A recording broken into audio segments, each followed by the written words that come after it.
বন্ধুরা, আমি শাশুড়ি বৌমার সংসারে চলে এসেছি। তোমরা কেমন আছো? আশা করবো ভালো আছো। আমিও ভালো আছি। আমি বাজারে গেছিলাম। বাজারে গিয়ে দেখি নতুন পটল উঠেছে। আর পটল দেখি, পটল কিনে নিয়ে আসলাম। কি রান্না করবো তাই ভাবছি। তাই পটল দিয়ে আজকে চিংড়ি মাছ দিয়ে অনুষ্ঠান বাড়ির মতন পটল চিংড়িটা রান্না করব। হ্যাঁ, কেমন করে করি তোমরা দেখো। এই ছোট ছোট, এখন বড় পটল তো বেশি ওঠেনি, এই সাইজের পটল উঠেছে। তাই আমি এখানে 500 গ্রাম পটল নিয়ে এসেছি। এই পটল দিয়ে আমি রান্না করব।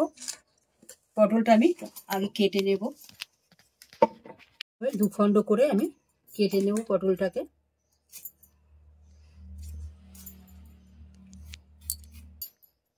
আমি এইভাবে কাটি, ছুরি দিয়ে বন্ধুরা আমি কাটতে পারি না, কারণ এখন তাই জন্য আমি এই বটি দিয়ে এইভাবে মধ্যে একটা করে শিরার মতন রেখে আমি কাটবো। তোমরা চাইলে ছুরি দিয়েও কেটো, আমি ছুরি দিয়ে পারি না। এইভাবে পটলটাকে আমি কেটে নেব।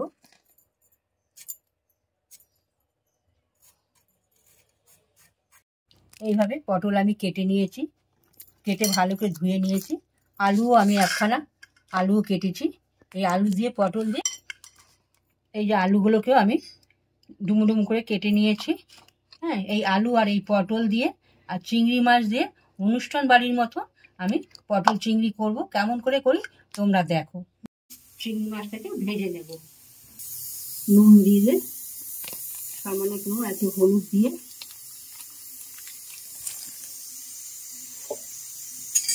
এটাকে আমি ভেজে নেব।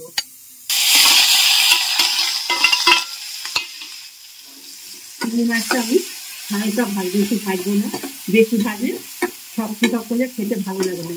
আমি হালকা করে একটু ভেজে নেব। মাছটা ভাজা হয়ে গেছে, এবার আমি কড়াই বসিয়ে দিলাম, তেল দিয়ে দিলাম। প্রথমে আমি আলুগুলোকে ভেজে নেব। গরম হয়ে গেছে, এবার তেল আলু দিয়ে দিলাম।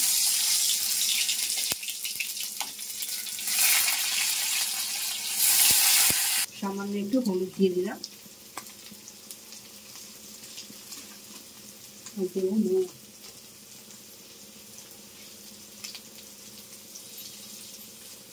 আলুটাকে আমি লাল লাল করে ভেজে নেব।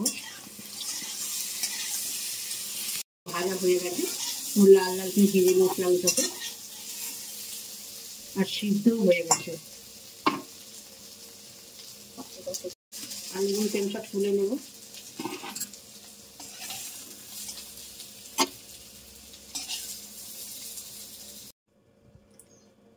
এবার আমি পটলটাকে ভেজে নেব।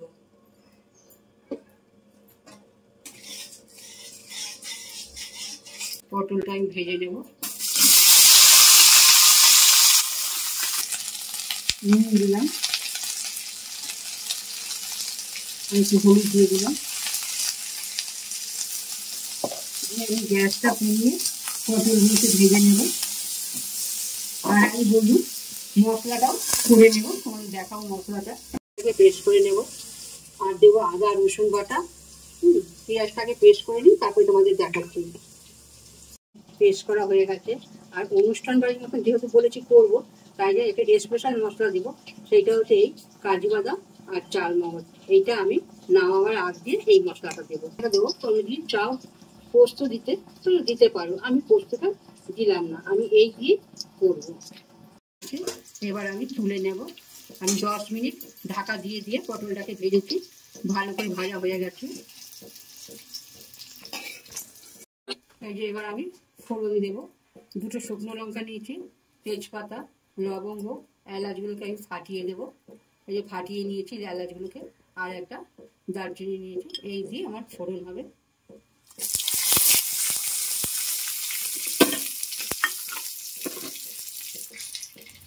এই যে ভাজা হয়ে গেছে, খুব সুন্দর একটা মিষ্টি গন্ধ বেরিয়েছে। প্রথমে আমি পেঁয়াজটাকে পেস্ট করে নিয়েছি, পেঁয়াজটাকে একটু সাঁতরে দেবো। এরপর আমি এটা দিয়েছি আদা, রসুন, কাঁচা লঙ্কা পেস্ট। এটাও আমি এর মধ্যে দিয়ে দেবো। তখন এটা তেল ছাড়ুক, তারপরে অন্য মশলা আবার দেবো।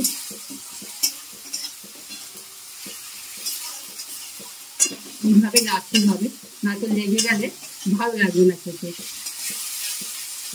রসুন পেঁয়াজটা সাঁতলে নিচ্ছি ভালো করে, এর তেল ছেড়ে গেছে। এরপর দিচ্ছি আমি এই ধনের গুঁড়ো দিচ্ছি 2 চামচ, 1 চামচ দিয়ে হলুদের গুঁড়ো, আর কাঁচা লঙ্কা দিয়েছি তাই জন্য কালারের জন্য কাশ্মীরি লঙ্কার গুঁড়ো আমি দিচ্ছি। এই জলটা দিয়ে আমি ভালো করে সাঁতলে নেবো।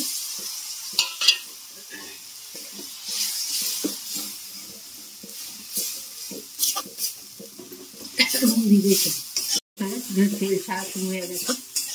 এবার আমি এই টমেটো পেস্টটাও 2খানা টমেটো নিয়েছি, এই পেস্টটা আমি দিয়ে দেবো এর মধ্যে।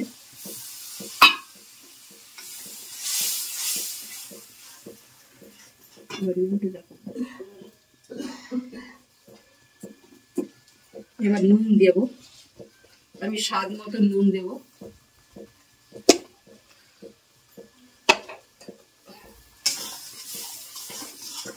কষানো হয়ে গেছে। এরপরে যে স্পেশাল মশলা বলেছি সেইটা আবার আমি এখন দিয়ে দেবো।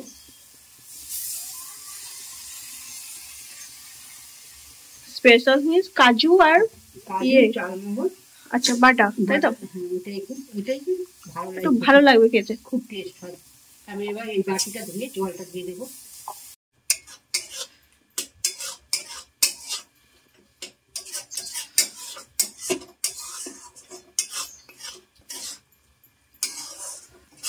এবার আমি এর মধ্যে ভালো করে কষিয়ে নিই, তারপরে পটল আর আলুটা দিয়ে দেবো। তো কষানো হয়ে গেছে, এবার এই আলু পটলটা দিয়েও আমি ভালো করে কষিয়ে রান্না করবো।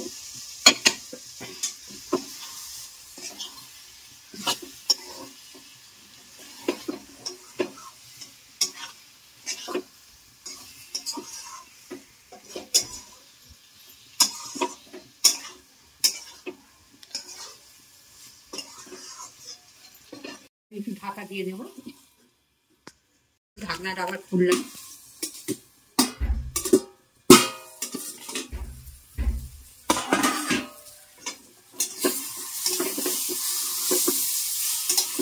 এবার আমি এই চিংড়ি মাছটা দিয়ে দেবো। ওই বাকি তেলটাও দিয়ে ঢেলে দিলে? চিংড়ি মাছের ভেজেছিলাম যে তেলটা, সেই তেলটাও দিয়ে দিলাম এর মধ্যে। এখন আমি গরম জল দিয়ে দেবো তরকারির মধ্যে, আমি তরকারির মধ্যে দিয়ে দেবো।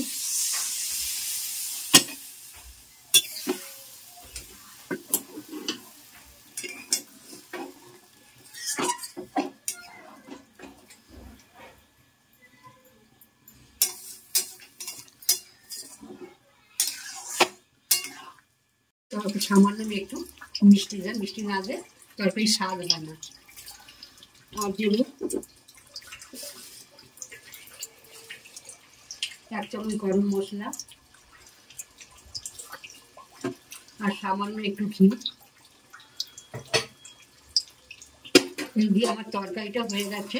তোমরা তো বন্ধুরা দেখলে, তোমাদের যদি ভালো লাগে তাহলে আমাকে একটা লাইক করে দিও। আমি আবার একটা নতুন রান্না নিয়ে তোমাদের কাছে আসবো। তোমরা ভালো থাকো, সুস্থ থাকো।